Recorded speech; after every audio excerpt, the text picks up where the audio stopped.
Good evening, నమస్తే, welcome to reporters times. నేను మీ వారు. నిత్యం తెలంగాణ రాష్ట్రం అదేవిధంగా దేశము అదేవిధంగా పక్క రాష్ట్రమైన ఆంధ్రప్రదేశ్ రెండు తెలుగు రాష్ట్రాల్లో కూడా ఎటువంటి రాజకీయ పరిణామాలు జరుగుతున్నాయి, అదేవిధంగా ఎలాంటి ప్రజలు సమస్యలు ఎదుర్కొంటున్నారు, వాటన్నిటిలో కూడా క్లుప్తంగా వివరించి చర్చించే కార్యక్రమమే మీ అమ్మా న్యూస్ రిపోర్టర్స్ టైమ్స్. సో ఈరోజు కార్యక్రమంలో మొదటగా మనం కడప వెళ్దాం. కడపలో కొన్ని రోజుల నుంచి చూస్తూనే ఉన్నాం, వైఎస్ఆర్సీపీ కొన్ని రోజుల నుంచి అభ్యర్థులను ప్రకటించింది, తర్వాత టీడీపీ ప్రకటించాలి అని అనుకుంటుంది కానీ ఇంకా ఆలస్యం చేస్తుంది. అయితే సొంతంగా రాజంపేట నియోజకవర్గ రాజకీయం కూడా పూర్తిగా మారిపోతుంది. అటు సిట్టింగ్ ఎమ్మెల్యేని పక్కన పెట్టింది వైసీపీ అధిష్టానం. అయితే అసెంబ్లీ రేస్ నుంచి ఎమ్మెల్యే మేడ మల్లికార్జున రెడ్డి అవుట్ అయినట్లు తెలుస్తోంది. మాజీ ఎమ్మెల్యే అమర్నాథ్ రెడ్డిని వైసీపీ ప్రకటించింది. దీంట్లో పార్టీలో కొంత గందరగోళం ఏర్పడిందా, అక్కడ పరిస్థితి ఎలా ఉంది, ప్రజెంట్ ఏం నడుస్తుంది అక్కడ, పూర్తి అప్డేట్స్ మా ప్రతినిధి యూసఫ్ లైవ్ లో అందుబాటులో ఉన్నారు. యూసఫ్, చెప్పండి.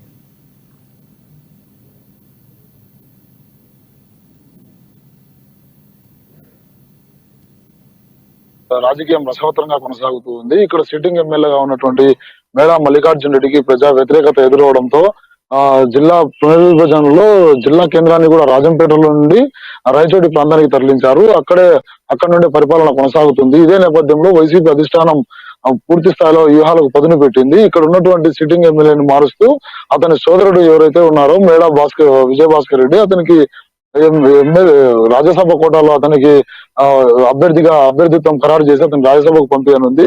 ఇక్కడ నుండి మాజీ ఎమ్మెల్యే ప్రస్తుత జెడ్పీ చైర్మన్ గా కొనసాగుతున్నటువంటి ఆకేపాటి అమర్నాథ్ రెడ్డికి అయితే సీటును కేటాయించారు. ఈసారి ఆయన బరిలో నిలవనున్నారు. పూర్తి స్థాయిలో టీడీపీ ఇక్కడ నుండి వ్యూహం రచిస్తూ ఉంది. భారీ స్థాయిలో ఇక్కడ బలియ సామాజిక వర్గానికి సంబంధించినటువంటి ఓట్లు అధికంగా ఉన్నందువలన ఇది అలియన్స్ లో ఇక్కడ జనసేన అభ్యర్థికి సీటుని ఇవ్వాలని చెప్పేసి టీడీపీ భావించిన తరుణంలో ఇక్కడ ఒక్కసారిగా ఈ వైఎస్ఆర్సీపీ అయితే వ్యూహం మార్చుకొని పూర్తిగా ఇప్పుడు అమర్నాథ్ రెడ్డి సౌమ్యుడిగా పేరు పొందాడు. గతంలో ఇక్కడ అతను ఎమ్మెల్యేగా కొనసాగాడు. ఇతనికి మంచి పట్టు ఉందని చెప్పేసి ఈసారి మళ్ళీ ఒకసారి అతనికి అవకాశం కల్పించింది. ఇక్కడైతే పోటీ చాలా తీవ్రంగా ఉండబోతా ఉంది. ఎందుకంటే ఈ ప్రాంతంలో అన్నమయ్య అయితే ఇక్కడే జన్మించాడు. అన్నమయ్య జిల్లాగా ప్రకటించినప్పుడు ఈ ప్రాంత వాసులందరూ కేంద్రం రాజంపేట కాబోతుంది అని చెప్పి అందరూ ఆశావాహులు ఎదురు చూశారు. ఈ నేపథ్యంలో ఇక్కడ నుండి పూర్తిగా జిల్లా కేంద్రాన్ని రాయచోటి ప్రాంతానికి తరలించారు. అక్కడి నుండి పరిపాలన కొనసాగిస్తున్నారు. ఆ వ్యతిరేకతను పూర్తిగా వైదొలిగించుకునేందుకు వైసీపీ అయితే వ్యూహ రచనలకు పదును పెట్టింది. దీనికి అనుగుణంగానే ఇప్పుడు టీడీపీ కూడా వ్యూహాలను మారుస్తూ వస్తూ ఉంది. అక్కడ కూడా టీడీపీ డైరెక్ట్ నేరుగా బరిలో నిలిచేటువంటి అవకాశాలు అయితే కనబడుతూ ఉన్నాయి. ఏదేమైనప్పటికీ ఈ స్థానాన్ని ఎటైనా చేజిక్కించుకోవాలని చెప్పేసి అటు వైసీపీతో పాటు ఇటు టీడీపీ కూడా వ్యూహాలు రచిస్తూ ఉంది. ఆర్థికంగా బలవంతులైనటువంటి మేడా కుటుంబానికి దూరం చేసుకుంటే పూర్తిగా ఇక్కడ ఈ నియోజకవర్గంలో ఎఫెక్ట్ అనేది కనబడుతుందని చెప్పేసి భావించిన వైసీపీ అధిష్టానం అయితే ఇక్కడ మేడా మల్లికార్జున రెడ్డిని తప్పించిన మరుక్షణమే వారి సోదరుడికి రాజ్యసభ సీటును ప్రకటించారు. ఆ నేపథ్యంలో ఇప్పుడు ఇక్కడ నుండి ఆకేపాటి అమర్నాథ్ రెడ్డి అయితే ఈసారి బరిలో నిలవనున్నారు.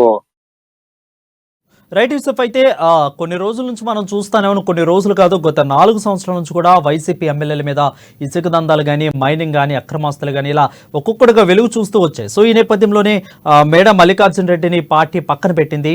సో ఇలాంటి ఆరోపణలు ఏమన్నా వచ్చాయనే పక్కన పెట్టిందా, లేదంటే ఎందుకు ఆయన పక్కన పెట్టాల్సిన అవసరం వచ్చిందా? అంటే సిట్టింగ్ ఎమ్మెల్యేలు కొంతమందిని మార్చింది. ఈ నేపథ్యంలో అంటే అక్కడ స్థాన చలనం కల్పించడానికి మార్చిందా, లేదంటే ఇలాంటి ఏమన్నా ఆరోపణలు వచ్చినాయి?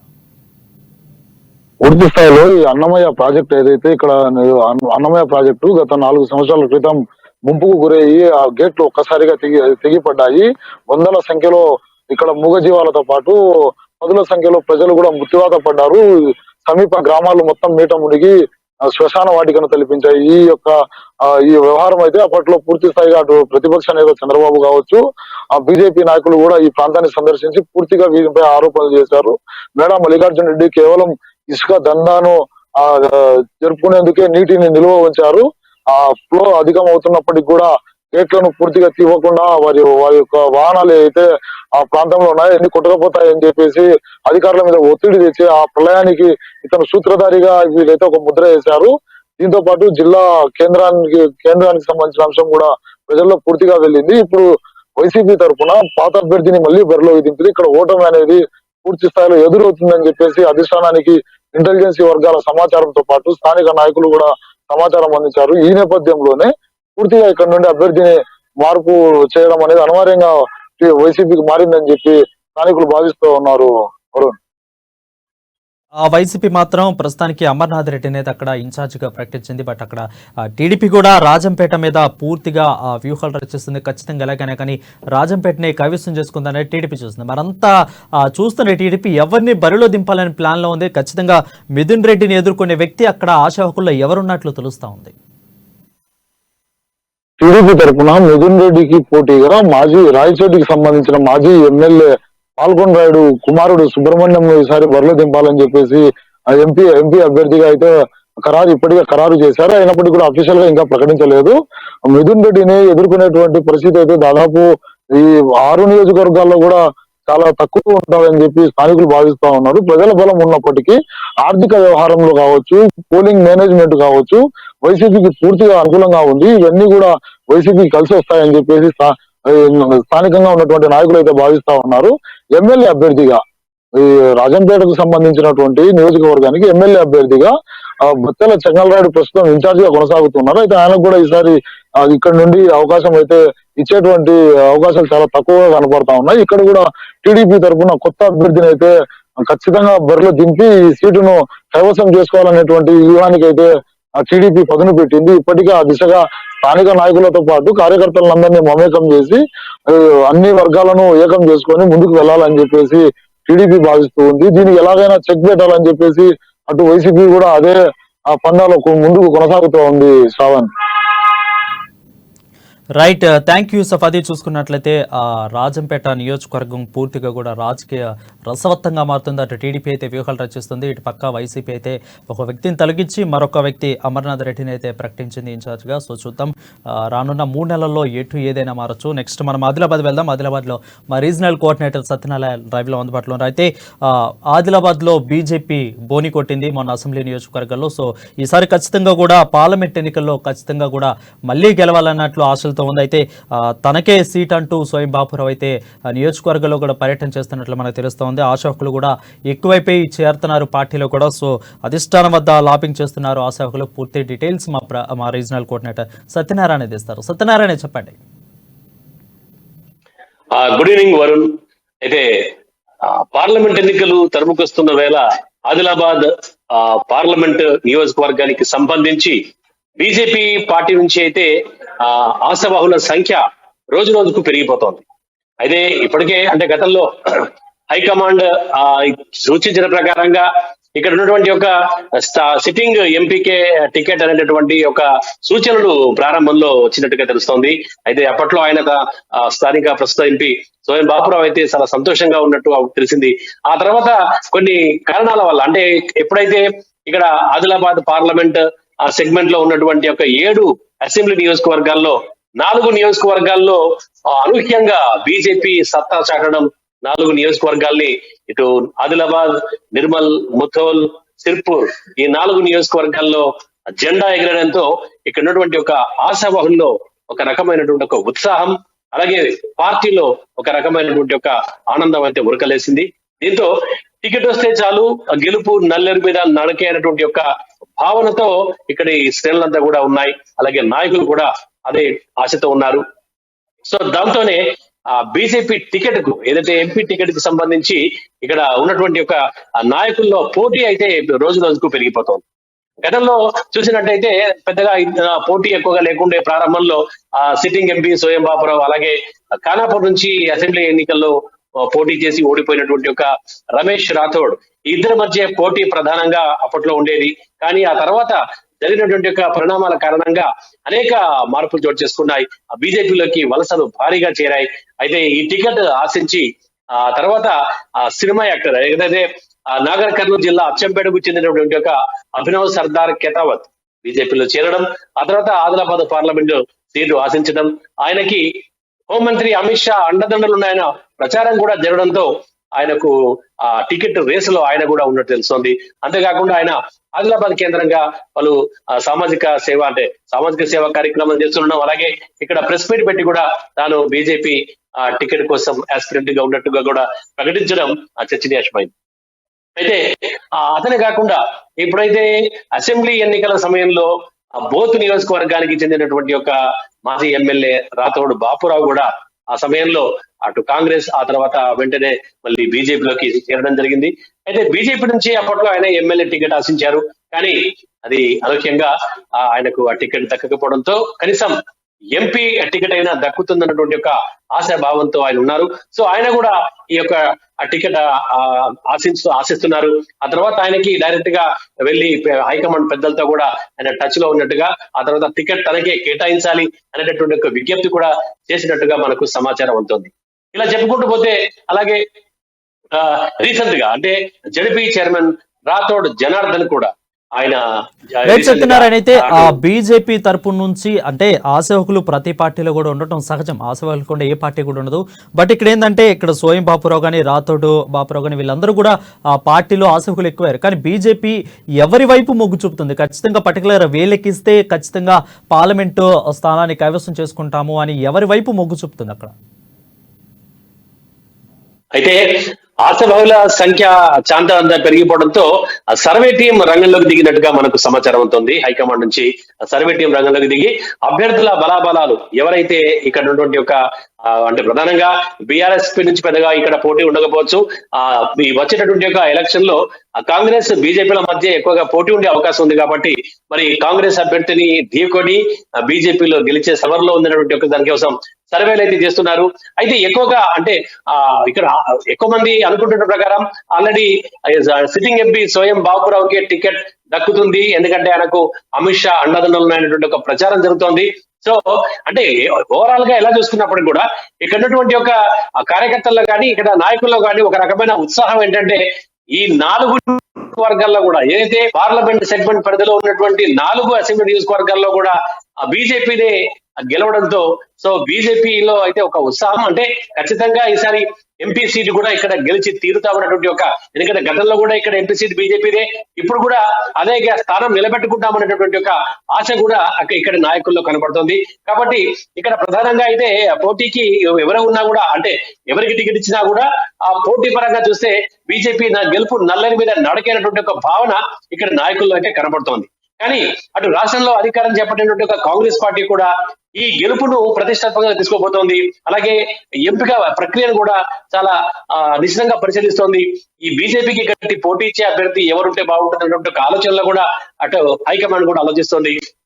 సో ఈ ఇరు పక్షాలు కూడా ఇటు బీజేపీ అటు కాంగ్రెస్ కూడా ఇక్కడ ఉన్నటువంటి ఒక ఆదిలాబాద్ ఎంపీ సీట్ అయితే చాలా ప్రతిష్టాత్మకంగా తీసుకొని పోటీ గట్టిగా ఉండేటట్టుగా చూసుకుంటోంది. అయితే ఇప్పుడు ఏవైతే మనం ఆశాబహుల పేర్లు అయితే ఇంతవరకు ఏవైతే చెప్పుకున్నామో ఇటు మహిళా నాయకులతో పాటు ఇటు పురుష అభ్యర్థుల్లో కూడా ఎవరైతే గట్టిగా టికెట్ కోసం ఆశిస్తున్నారో వారి సంఖ్య పెరుగుతుంది. అదే తాజాగా కూడా మరొక మాజీ ఐఆర్ఎస్ అధికారి కూడా ఈ యొక్క పార్టీలో చేరడం, ఒట్టూరుకు చెందినటువంటి ఒక assistant income tax deputy commissioner ఆయన కూడా మోహన్ రాథోడ్ అతను కూడా పార్టీలో చేరడంతో ఈ యొక్క సంఖ్య మాత్రం గణనీయంగా పెరుగుతోంది. అయితే వీళ్ళందరూ కూడా అంటే ఇప్పుడు ఓవరాల్ గా చెప్పినట్టు ఎవరు గట్టి అభ్యర్థి ఎవరు బలాబలాలు ఏంటి అనేటటువంటిది ఒక సర్వే చూసుకుంటోంది. కానీ ఎవరికి వారు తమకు టికెట్ ఇస్తే కనుక గెలిచి తీరుదామనేటువంటి ఒక ధీమానైతే అటు వ్యక్తం చేస్తున్నారు.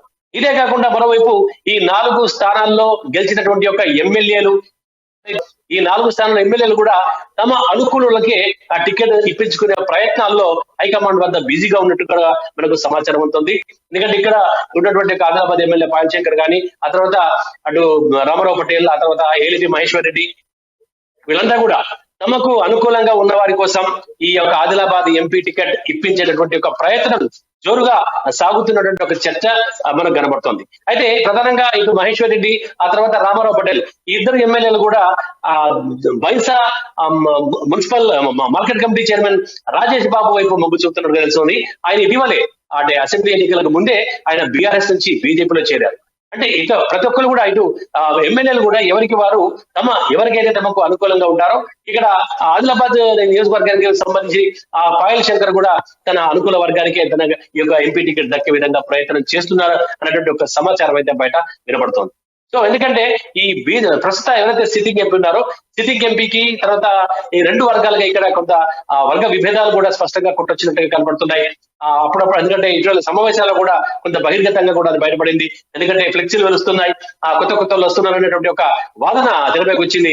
అందుకు తగ్గట్టుగానే ఆదిలాబాద్ లో రోజుకో అభ్యర్థి పేరున ఒక ఫ్లెక్సీ వెలుస్తుండడం, ఆ తర్వాత అతనే ఆశావహ అభ్యర్థి, అతనే కాబోయే ఇక్కడ టికెట్ దక్కించుకునే ఎంపీ అనేటువంటి ఒక ప్రచారం కూడా జరగబోతుండడంతో ఇటు ఎవరు అంటే దాదాపు లిస్ట్ అయితే బాగా పెద్దగా ఉండడంతో ఇటు బీజేపీ శ్రేణుల్లో మాత్రం ఒక ఇంత ఆసక్తి అయితే నెలకొంది. అంటే ఎవరు ఈ ఎంపీ టికెట్ దక్కించుకుంటారు, ఎవరు ఇక్కడ ఆదిలాబాద్ ఎంపీగా విజయ కేతనం ఎగరవేస్తారు అనేటటువంటి ఒక చర్చ సర్వత్రా ఆదిలాబాద్ లో అయితే ఉత్కంఠ రేపుతోంది. Varun. Right, thank you Satyanarayana. అదే చూసుకున్నట్లయితే ఆదిలాబాద్ ఎంపీ టికెట్ కోసం బాగా పెరుగుతుంది పోటీ. ఒక పక్క ఆశావకులు ఎక్కువైపోయారు. ఖచ్చితంగా బోని కొట్టిన అసెంబ్లీలో బోని కొట్టిన బీజేపీ పార్టీ ఇప్పుడు మళ్ళీ పార్లమెంటు నియోజకవర్గాన్ని కైవసం చేసుకోవాలని చూస్తోంది. చూద్దాం ఎవరికి బీజేపీ సర్వేల ద్వారా ఎవరికి మొగ్గు చూపుతుందనేది ఇంకా తెలియాలి. సో 3 నెలలు ఉంది, ఈ లోపు ఏదైనా జరగవచ్చు. నెక్స్ట్ మనం ఖమ్మం వెళ్దాం. ఖమ్మంలో కూడా పూర్తిగా పార్లమెంటు ఎలక్షన్స్ పైనే, పార్లమెంటు సీట్ల పైన కూడా రాజకీయం మొత్తం కూడా తిరుగుతోంది. ప్రధాన పార్టీలైన తెలంగాణ రాష్ట్రంలో ప్రధాన పార్టీలైన బీజేపీ, కాంగ్రెస్, బీఆర్ఎస్ మూడు కూడా పార్లమెంట్ ఎన్నికల మీదే దృష్టి మొత్తం కేంద్రీకరించి, అయితే బీఆర్ఎస్ నుంచి సిట్టింగ్ ఎంపీ నామా నాగేశ్వరరావు, అదేవిధంగా బీజేపీ నుంచి తానే పోటీ చేస్తానని గల్లా సత్యనారాయణ ధీమా వ్యక్తం చేస్తున్నారు. ఇటు పక్క కాంగ్రెస్ తరపు నుంచి కొంతమంది ఆశావకులు కూడా ఉన్నారు. అటు ఎవరికి ఇస్తారు సీటు అనేది కొంత సందిగ్ధం నెలకొంది. అయితే పొంగులేటి ప్రసాద్ రెడ్డి, మల్లు నందిని వీళ్ళిద్దరు కూడా పోటీలో ఉన్నట్లు తెలుస్తుంది. ఒక పక్క రేణుకా చౌదరికి అధిష్టానం రాజ్యసభకు పంపించింది. సో ఆల్రెడీ అనుకున్నట్లు విధంగా సోనియా గాంధీని ఇక్కడ నుంచి బరిలోకి దింపుదాం అనుకున్నారు, కానీ రాజ్యసభ నుంచి తనని పంపించారు.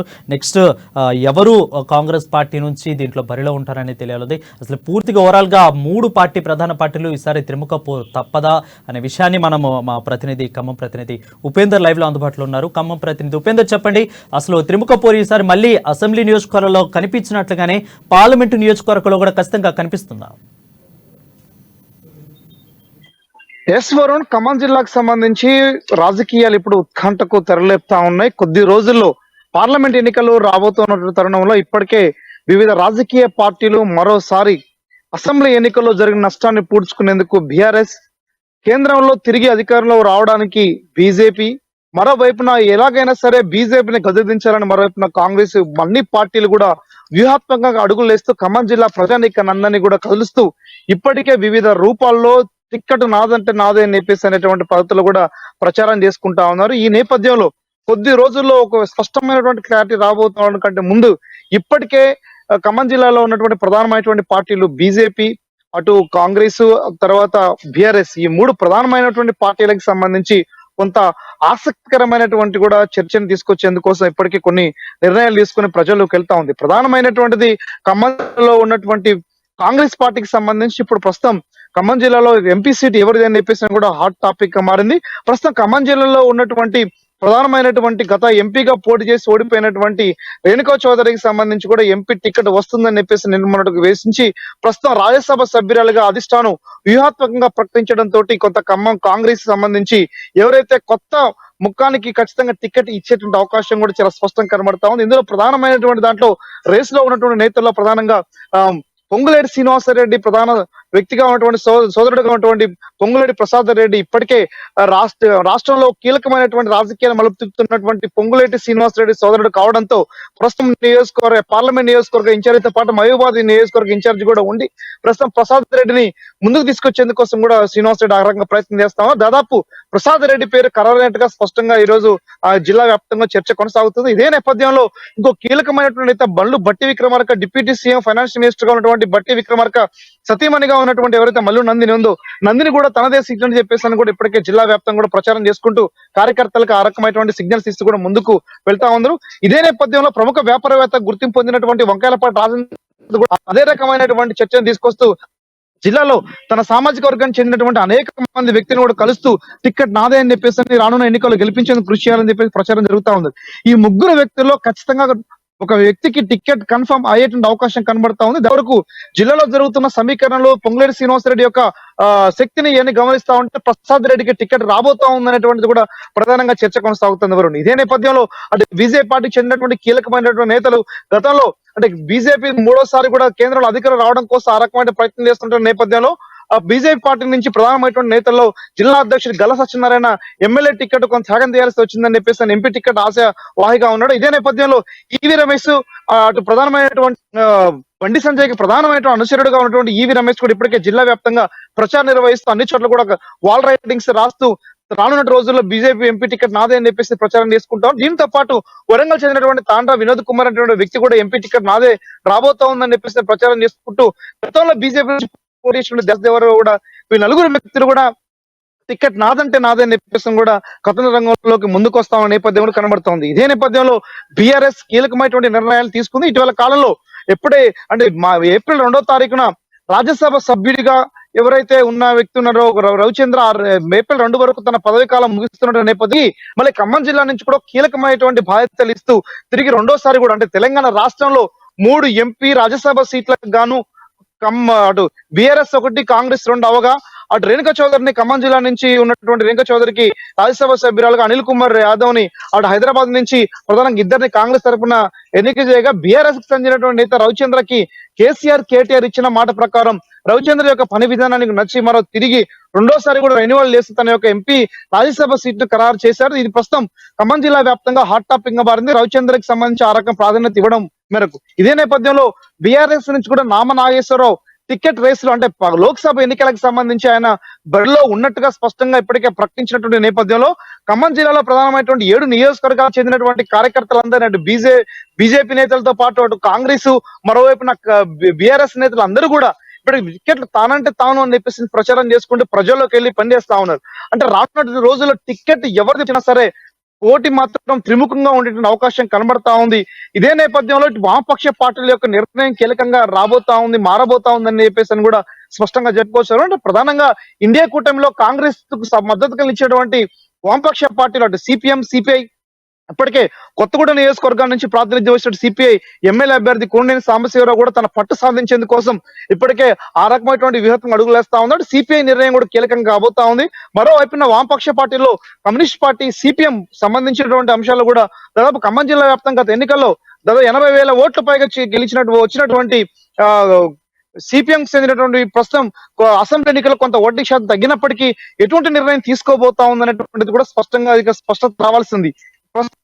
వామపక్ష పార్టీలు ఇతర ఉన్నటువంటి కాంగ్రెస్ బీజేపీ బీఆర్ఎల్ ఇప్పటికీ పార్లమెంట్ ఎన్నికల నుంచి కూడా ప్రజలందరూ కూడా ఏకం చేస్తూ కార్యకర్తల్ని బూత్ లెవెల్ స్థాయిలో మీటింగ్లు ఏర్పాటు చేసి ఎన్నికల్లో గెలుపుకు దిశగా అడుగులేసేందుకోసం కూడా భారీ మెజార్టీ దిశగా కాంగ్రెస్ అడుగులేస్తా ఉంటే ఎలాగైనా సరే అసెంబ్లీలో జరిగిన నష్టాన్ని జరగకుండా కోసం కూడా బీజేపీ అలాగే బీఆర్ఎస్ కూడా ఉంది.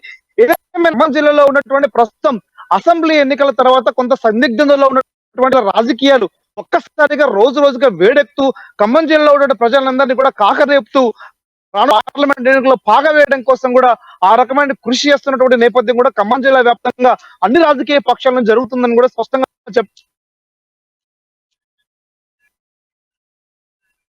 మొన్న జరిగిన అసెంబ్లీ నియోజకవర్గంలో 10కి 9 మాత్రం కాంగ్రెస్ కైవసం చేసుకుంటే 1 మాత్రమే బీఆర్ఎస్ కైవసం చేసుకుంది. సో ఈసారి ప్రతిష్టాత్మకంగా బీఆర్ఎస్ పార్టీ తీసుకొని సోషల్ మీడియాలో కూడా తన హ్యాండిల్లో పెట్టుకున్నట్లు తెలుస్తుంది. ఖమ్మం జిల్లా కంచుకోటగా కాంగ్రెస్కి కంచుకోటగా ఉన్న ఖమ్మం జిల్లాలో ఈసారి బీఆర్ఎస్ పార్టీ ఎలాంటి వ్యూహాలతో ముందుకెళ్తుంది? ప్రధానంగా ఇటీవల కాలంలో మాజీ సీఎం కేసీఆర్ కి సంబంధించి నల్గొండ జిల్లా కేంద్రం కృష్ణా బేసిన్ వాటర్ కి సంబంధించినటువంటి ఏదైతే ఉందో ప్రధానంగా అక్కడ హైలైట్ చేస్తా ఉన్నారు. ప్రధానంగా ఖమ్మం జిల్లాలో ఉన్నటువంటి ఏదైతే సమయం కంటే ముందు ఇచ్చినటువంటి ఏ హామీలు ఉన్నాయో హామీలు నిలబెట్టేందుకోసం కూడా ప్రజలందరూ కోసం కూడా ఇప్పటికే బీఆర్ఎస్ ఆ రకంగా కృషి చేస్తా ఉంది. అంటే బీజేపీ యొక్క విధానాలను తిప్పికొట్టేందుకోసం కూడా కాంగ్రెస్ ఆ రకమైనటువంటి శక్తి మేరకు తనకంటూ ఇప్పుడు వామపక్ష పార్టీని కూడా చైతన్యవంతం చేస్తూ ముందుకు కొనసాగుతా ఉంది. అంటే బీజేపీ అటు బీఆర్ఎస్ రెండు కూడా సోషల్ మీడియా వేదికగా కొంత ప్రచారం చేసుకుంటూ కాంగ్రెస్ వైఫల్యాలు జరుగుతున్నాయి పాలనలో అని చెప్పేసి ప్రచారం చేస్తా ఉంది.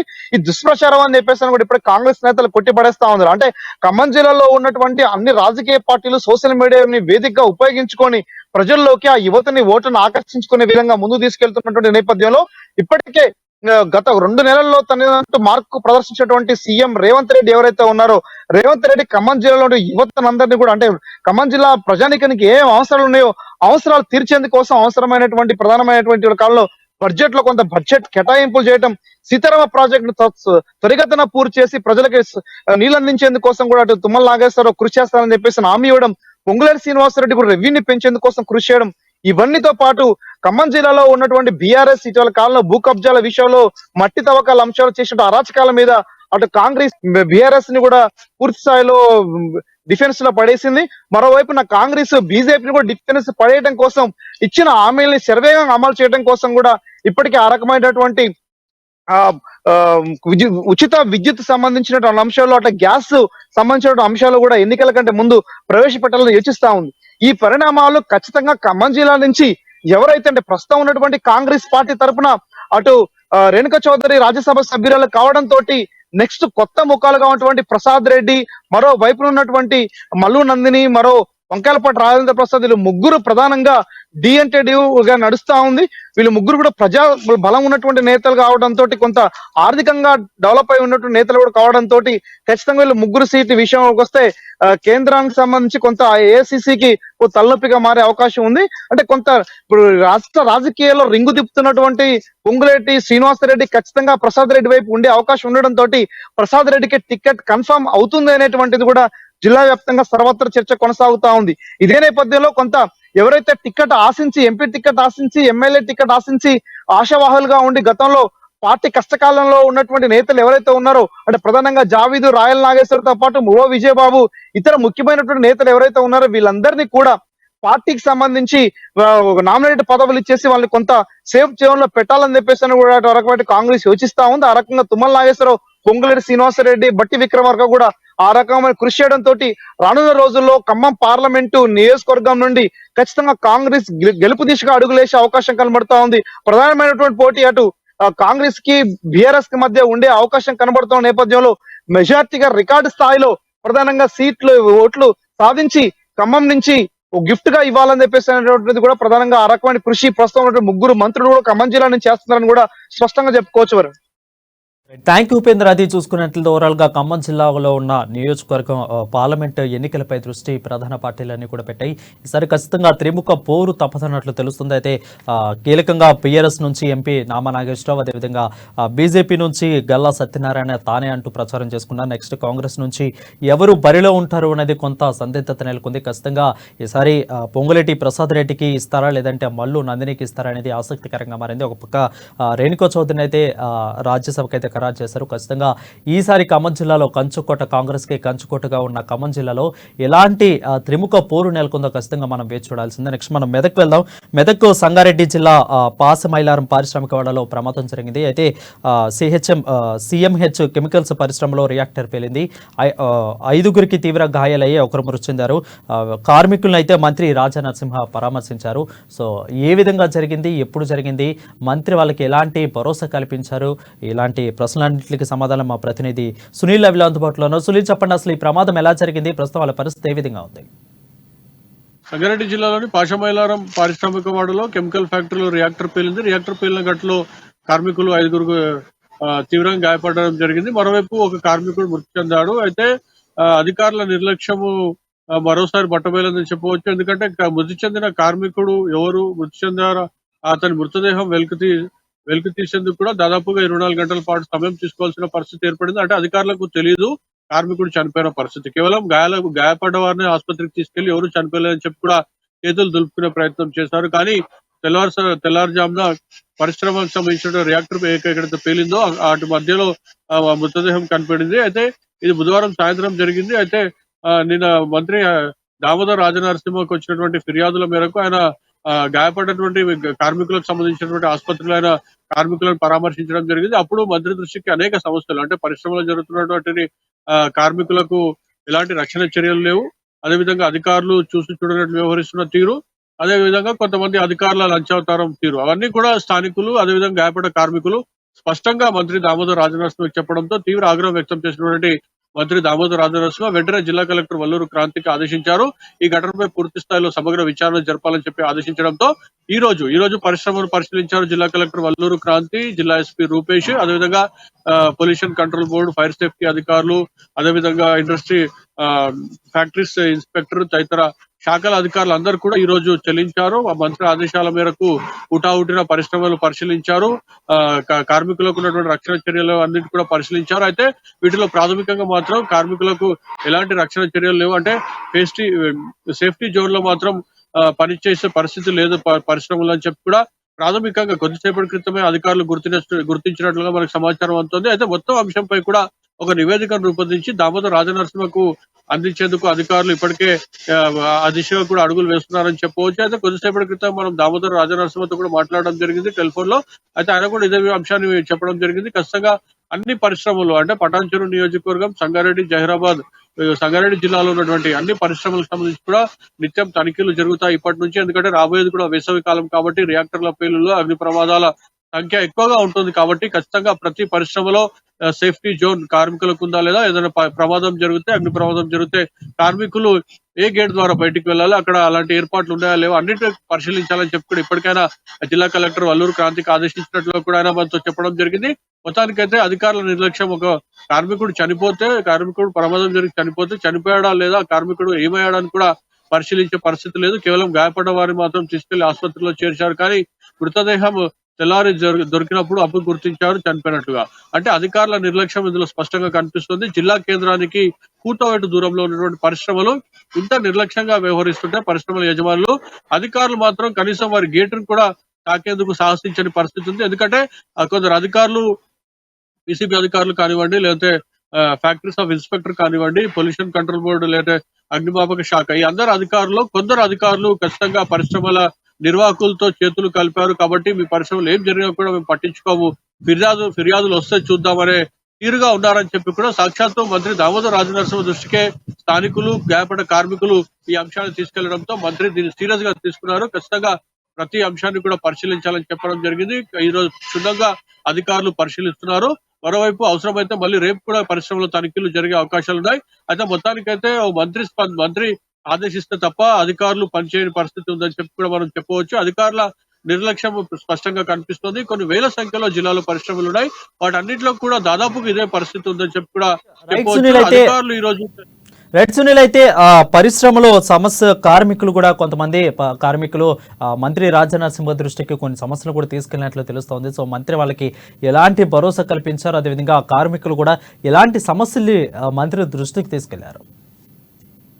అది పరిశ్రమలో పనిచేస్తుంది. ముఖ్యంగా ఇతర రాష్ట్రాల నుంచి కార్మికులు వస్తుంటారు. వారందరికీ కూడా ఉద్యోగ భద్రతతో పాటు ఇన్సూరెన్స్, అదేవిధంగా వైద్యానికి సంబంధించినటువంటి కూడా హెల్త్ కార్డు లాంటి, అంటే హెల్త్ ఇన్సూరెన్స్ కానివ్వండి, లేదంటే ప్రమాద బీమా కానివ్వండి, ఇవన్నీ కూడా ఏర్పాటు చేయాలని కూడా చెప్పడం జరిగింది. నా కార్మికులు ఇదే అంశాన్ని మంత్రి దృష్టికి తీసుకెళ్తే ఆయన స్పందించారు. ఖచ్చితంగా కార్మికుల హక్కులు, కార్మికులకు కావాల్సినటువంటి సౌకర్యాలు అన్ని కూడా తమ ప్రభుత్వం ఏర్పాటు చేసేందుకు కృషి చేస్తుంది. అదేవిధంగా పరిశ్రమల యజమానులు కూడా ఇందుకు ముందుకు వచ్చే విధంగా కూడా తాము అధికారుల దృష్టికి తీసుకెళ్లి అధికారులతో ఆ దిశగా అడుగులు ముందుకు వేస్తామని కూడా చెప్పడం జరిగింది. అయితే అదే గత ప్రభుత్వంలో, బీఆర్ఎస్ ప్రభుత్వంలో ఈ సంగారెడ్డి జిల్లాలో అనేక పరిశ్రమల్లో జరిగిన ప్రమాదాల్లో ఏ మంత్రి కానీ లేదా స్థానిక ఎమ్మెల్యే ఎవరు కూడా పరిశీలించిన పరిస్థితి ఉంది.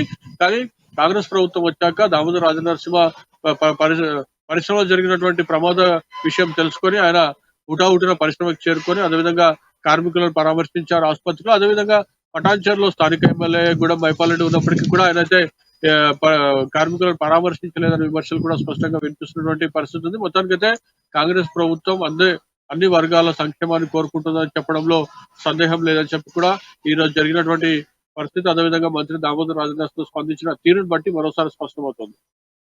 Right, thank you Sunil. అది చూసుకుంటే సంగారెడ్డి పాసమైలారం పరిశ్రమలో ప్రమాదం జరిగింది, ఒకరు చనిపోయారు, 5గురికి తీవ్ర గాయాలైతే రాజనరసింహ కూడా అక్కడికి వెళ్ళి వాళ్ళని మంత్రి పరామర్శించారు. ఎవరు కూడా ఇంతమంది మంత్రులు ఉన్నా కానీ ఎమ్మెల్యేలు కూడా ఎప్పుడు కూడా మా దగ్గరకు వచ్చి పరామర్శించలేదు. కానీ కాంగ్రెస్ ప్రభుత్వం అయితే ప్రతిష్టాత్మకంగా మా దగ్గరకు వచ్చి మమ్మల్ని పరామర్శించిందని చెప్తున్నారు. అక్కడ ఉన్న కార్మికులు కూడా వాళ్ళ దృష్టికి, వాళ్ళు కొన్ని మంత్రి దృష్టికి అయితే సమస్యలు తీసుకెళ్లారు. దాన్ని విచారణ చేపడతామని ఖచ్చితంగా మంత్రి వాళ్ళకి హామీ ఇచ్చినట్లు మనం చూస్తాం.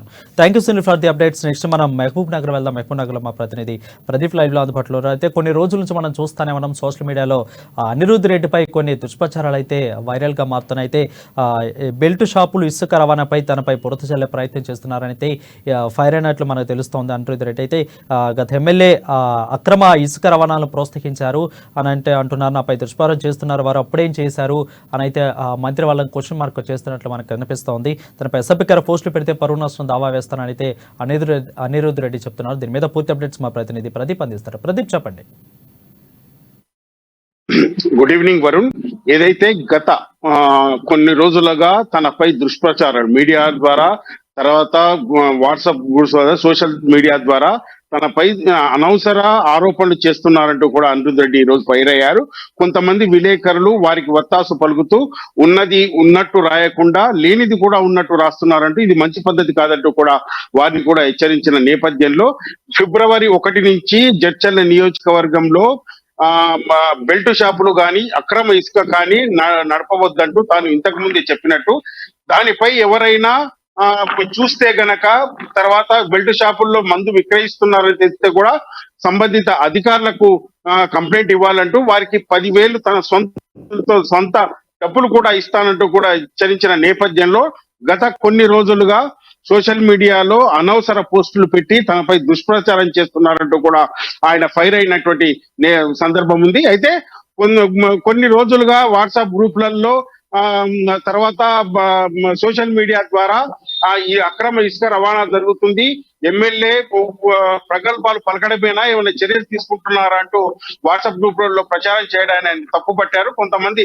విలేకరులు దీనికి ప్రోత్సహిస్తూ గత ఎమ్మెల్యే ఏదైతే ఇసుకను ప్రోత్సహిస్తున్నప్పుడు బెల్ట్ షాపులు గంజాయి మత్తు పదార్థాలు పేస్తున్నప్పుడు ఏం చేశారంటూ కూడా ఆ సదరు విలేకరులు ప్రశ్నించిన నేపథ్యంలో విలేకరులు అంతా సమానంగా చూడాలంటూ, ఎవరికి స్పెసిఫిక్ గా సపోర్ట్ చేయకూడదంటూ ఉన్నది ఉన్నట్టు రాయాలంటూ కూడా ఆయన సూచించారు. ఎవరైనా ఇక ముందు ఇలా చేస్తే తను పరువు నష్టం దావా కూడా వేస్తానంటూ కూడా హెచ్చరించారు.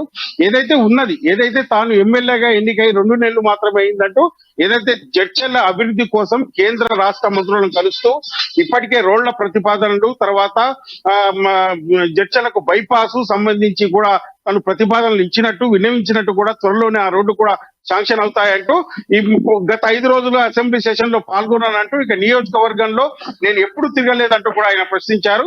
ఈ రోజు సంత్ సేవాలాల్ మహారాజ్ జయంతి సందర్భంగా తాను ఈ కార్యక్రమంలో పాల్గొన్నానంటూ ఇది కేవలం తనపై దుష్ప్రచారం ఏదైతే అభాండాలు వేయడమేనంటూ కూడా ఆయన ఆవేదన వ్యక్తం చేసినటువంటి పరిస్థితి ఉంది. మరోవైపు కొంతమంది పని కట్టుకొని తనపై దుష్ప్రచారం చేయడానికి ఇలాంటి సోషల్ మీడియాలో పోస్టులు పెడుతున్నారంటూ ఇది తగదంటూ తాను నిరంతరం జడ్చర్ల అభివృద్ధి కోసం ఎమ్మెల్యేగా ఎన్నికైన నాటి నుంచి పనిచేస్తానంటూ గతంలో ఇచ్చిన హామీలను నెరవేర్చుకోవడానికే తాను నిరంతరం పనిచేస్తున్నానంటూ ఆయన చెప్పుకొచ్చారు. వారు తానే ఎమ్మెల్యే 2 నెలలు కూడా కాకముందే ఇలాంటి దుష్ప్రచారం చేస్తున్నారంటే ఖచ్చితంగా ఇది అసలు ఎవరు అనేది తెలుస్తుందా? ఒక రకంగా ప్రతిపక్ష నేతలు ఎవరన్నా ఉన్నట్లేమన్నా అనుమానాలు ఏమన్నా వ్యక్తం అవుతున్నాయా ప్రదీప్?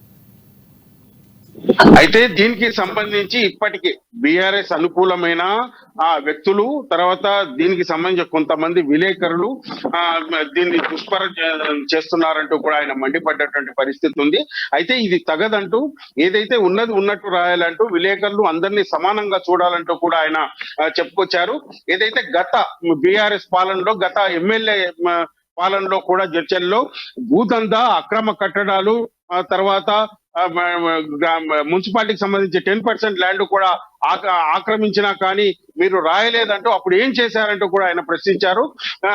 విలేకరులకు ఇది తగదంటూ అందరినీ సమానంగా చూడాలి, ఉన్నది ఉన్నట్టు రాయాలంటూ కూడా ఆయన సూచించిన నేపథ్యంలో ఇక ముందు ఇలాంటి రాస్తే మాత్రం తాను పరువు నష్టం దావా వేస్తానంటూ ఏదైతే తనపై అక్రమ ఆరోపణలు, అనవసర అసత్యాలు ప్రచారం చేస్తే మాత్రం ఊరుకునేది లేదంటూ కూడా ఆయన హెచ్చరించారు.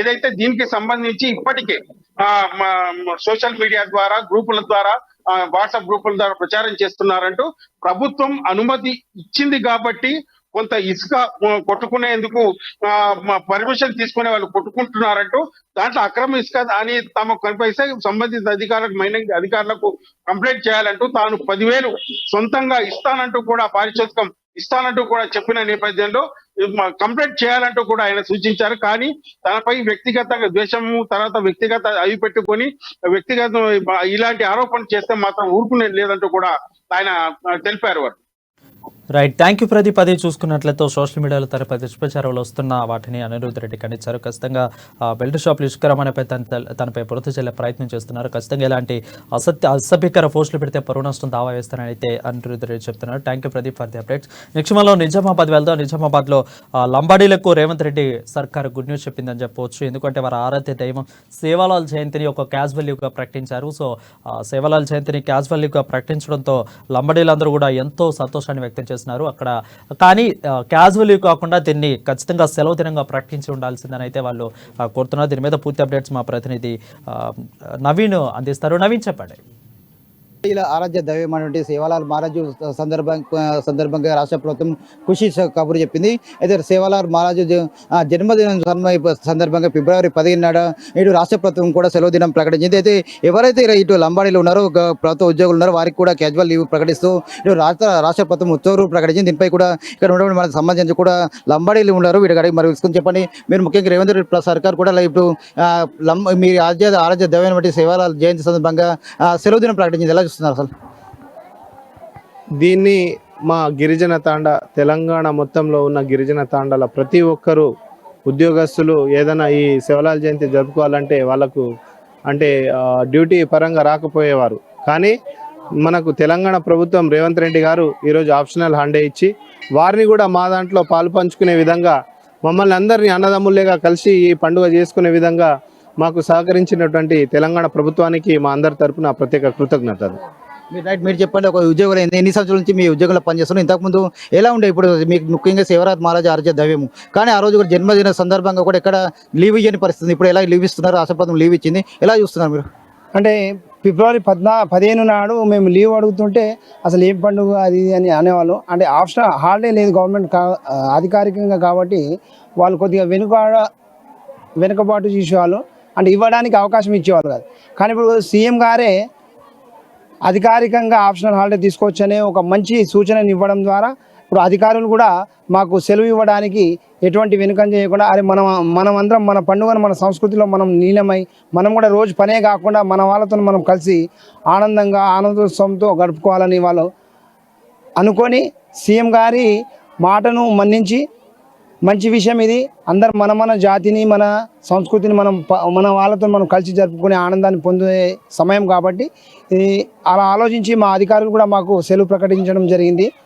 ఈ సెలవు ప్రకటించడం దాని వెనుక నాకు తెలిసి కిరణ్ కుమార్ రెడ్డి గారు సీఎం ఉన్నప్పటి నుంచి తదుపరి సీఎంల వరకు మా తపస్వి రామరావు మహారాజు మరి మా బంజారా ఉద్యోగులు నాయకులు అందరూ రాజకీయ నాయకులు అందరూ కలిసి కొన్ని సంవత్సరాల నుంచి వాళ్ళు పోరాటం చేస్తే ఈరోజు మన పోరాట ఫలితంగా వాళ్ళు చేసిన పోరాటానికి అనుకూలంగా ఇప్పుడున్న సీఎం రేవంత్ రెడ్డి గారు అర్థం చేసుకొని ఆయన స్పందించి ఈ ఆప్షన్ హాలిడే ప్రకటించడం అనేది మా ఉద్యోగులందరికీ హర్షణీయము. ఎందుకంటే మా కుటుంబాలతో మేము కూడా కలిసి ఈ పండుగలో పాల్గొంటున్నాం. ఈ అవకాశాన్ని వాళ్ళు మాకు అందించినందుకు మన రాష్ట్రంలో ఉన్న గిరిజన ఉద్యోగుల తరఫున మేము కృతజ్ఞతలు తెలుపుతున్నాం. మీరు చెప్పండి, ఒకవైపు రాష్ట్ర ప్రభుత్వం సేవాలాల్ మహారాజ్ జయంతిని అధికారికంగా ప్రకటించడంతో పాటు ప్రభుత్వ ఉద్యోగులకు క్యాజువల్ లీవ్ ప్రకటిస్తుంది, ఎలా చూస్తున్నారు మీరు? ఇది ఒక రకంగా యాజ్ ఎ ఎంప్లాయీ నేనైతే చాలా ఆనందిస్తున్నా. ఇంతకుముందు ఎట్లుండేనంటే ఇప్పుడు మా తండాల మా బంజారా కమ్యూనిటీకి ప్రతి ఒక్కళ్ళు వేరే వేరే డిపార్ట్మెంట్ల్లో ఉండేది. ఒక డిపార్ట్మెంట్కి ఇంకో డిపార్ట్మెంట్కి సంబంధం ఉండేది కాదు. ఒక డిపార్ట్మెంట్ యాజ్ ఏ నేను యూనిఫామ్ పర్సనల్, నేను ఏదైనా డ్యూటీకి రావాలంటే యాజ్ ఏ ప్రోటోకాల్ అన్ని ఫాలో అప్ అయ్యి అన్ని కంప్లీట్ చేసుకొని నేను ఇక్కడికి రావాలా. కానీ నాకు ఈరోజు ఏమైందంటే స్పెషల్ క్యాజువల్ లీవ్ వచ్చింది. క్యాజువల్ లీవ్ అంతే. అయితే దానికి ఏమైతుందంటే ఇప్పుడు ఏం లేదు, జస్ట్ ఫోన్ ఇన్ఫర్మేషన్ ఇచ్చేసి నాకు స్టేట్ గవర్నమెంటే నాకు క్యాజువల్ లీవ్ ఇచ్చింది. నేను నా రైట్ని వాడుకుంటున్నా.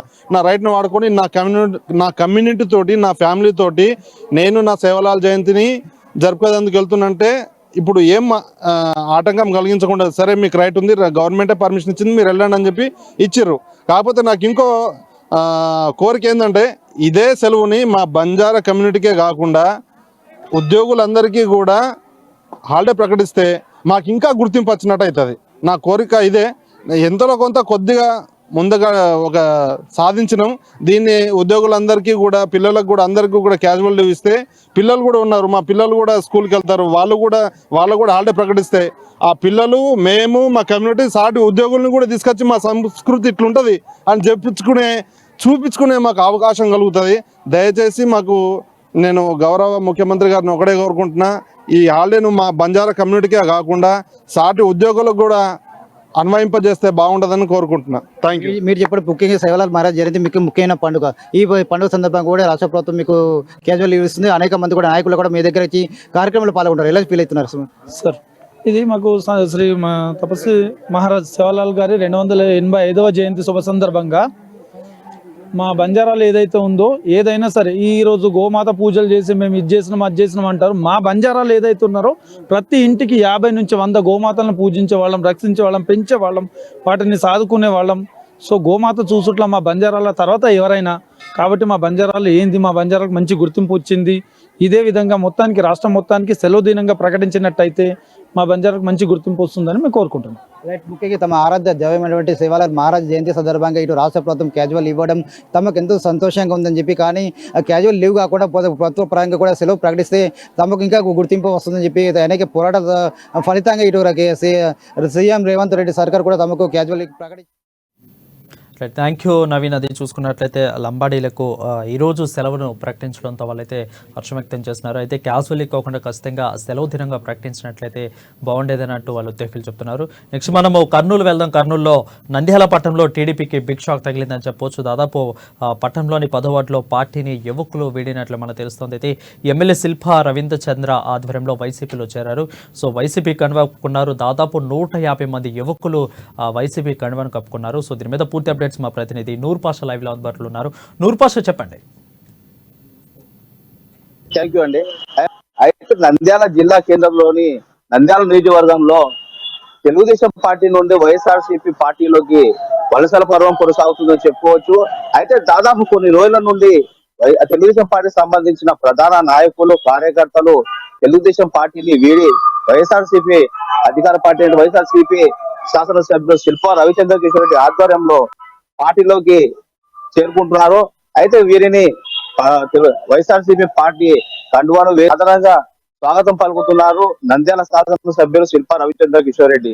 ముఖ్యంగా శిల్పా రవిచంద్ర కిషోర్ రెడ్డి మాట్లాడుతూ దేశానికి, రాష్ట్రానికి యువకులు వెన్నుముక్క లాంటి వాళ్ళని, రాష్ట్రంలోని ముఖ్యమంత్రి జగన్మోహన్ రెడ్డి పరిపాలన అదే సమయంలో నంద్యాల నియోజకవర్గంలోని శిల్పా రవిచంద్ర కిషోర్ రెడ్డి నాయకత్వంపై నమ్మకంతో యువకులు, నాయకులు వైఎస్ఆర్సీపీ పార్టీలో చేరుతున్నందుకు సంతోషం వ్యక్తం చేశారు. అదే సమయంలో 2024 రానున్న సార్వత్రిక ఎన్నికల్లో ఖచ్చితంగా వైఎస్ఆర్సీపీ పార్టీ అధికారంలోకి వచ్చేందుకు పూర్తి యువకులు అధికార పార్టీ వైఎస్ఆర్సీపీని అధికారంలో తెచ్చేందుకు కూడా కృషి చేయాలని కూడా ఆశాభావం వ్యక్తం చేశారు నంద్యాల శాసనసభ్యులు రవిచంద్ర కిషోర్ రెడ్డి. రైట్. అయితే నూర్ పాషా, ఇంతవరకు వైసీపీలో ఇప్పుడు చూస్తున్న ఆంధ్రప్రదేశ్లో ఎక్కువగా వైసీపీ నుంచి టీడీపీలోకి వస్తున్నారు. బట్ ఇక టీడీపీలో నుంచి వైసీపీలోకి వెళ్ళాలి. దీనికి కారణం ఏంటి అంటే నాయకుల కలుపుగోలుతనం లేదు టీడీపీలో అనేది ఒక కారణంగా చెప్పవచ్చా? ఖచ్చితంగా చెప్పుకోవచ్చు. అయితే ఇక్కడ నంద్యాలలో గతంలో చూసుకుంటే మనం భూమ బ్రహ్మానంద స్థానికంగా ఎమ్మెల్యే కొనసాగినారు తెలుగుదేశం పార్టీకి సంబంధించి. అయితే ఇటీవల కాలంలో భూమ బ్రహ్మానందరెడ్డిని తప్పిస్తూ నంద్యాల నియోజకవర్గ ఇన్ఛార్జిగా ఎన్ఎండి ఫరూక్ గారిని ఇన్ఛార్జ్ గా కొనసాగిస్తున్నారు. అయితే ప్రస్తుతం అధికారంగా చూసుకున్నట్లయితే పార్టీ యొక్క ఇన్ఛార్జ్ ఎన్ఎండి ఫరూక్ గారు ఉన్నారు. అయితే వారి స్థానికంగా ఉన్నటువంటి ముఖ్యంగా అనుచరులైనటువంటి నాయకులు, ముఖ్యంగా యువకులు కూడా వైఎస్ఆర్సీపీ పార్టీకి ఆకర్షితులవుతున్నారు. ఈ విధంగా చూసుకున్నట్లయితే భవిష్యత్తు 2024 ఎన్నికల్లో ఖచ్చితంగా తెలుగుదేశం పార్టీకి దెబ్బ తగులుతుందా అనేటువంటి విషయాన్ని కూడా స్థానికంగా ఉన్నటువంటి నాయకులు, ప్రజలు కూడా ఆలోచన చేస్తున్నారు. రెడీ. అయితే నియోజకవర్గాల ఇన్ఛార్జీలు అయితే ఇప్పటికే వైసీపీ ప్రకటించింది. బట్ ఇక్కడ టీడీపీ మాత్రం ఇంకా ఎవరిని కూడా ప్రకటించలేదు.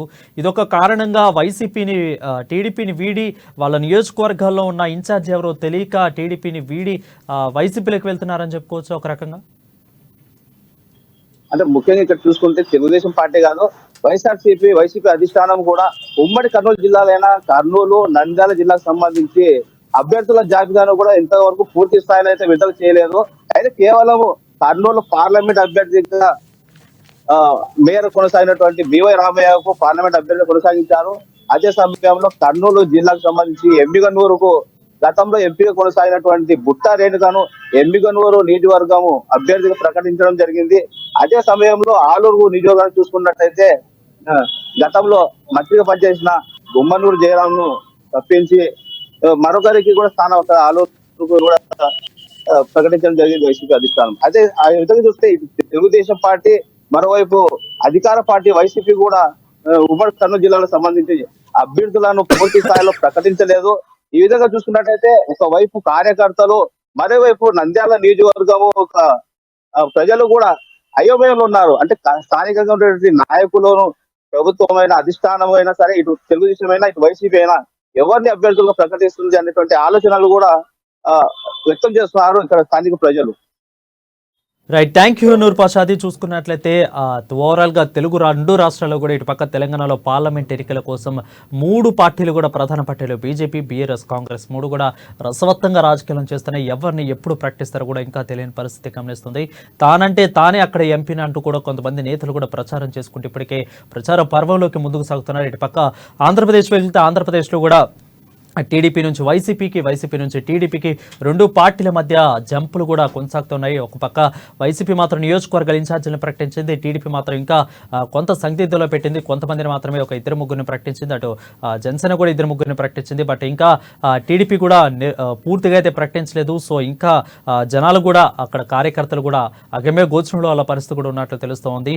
సో ఇది వాళ్ళ రిపోర్టర్స్ టైం. మరొక రిపోర్టర్స్ టైంతో మరొక కంటెంట్తో మళ్ళీ కలుద్దాం. అంటే నేను చూస్తూనే ఉన్నాడు అమ్మా న్యూస్, నిజం కోసం జనం కోసం.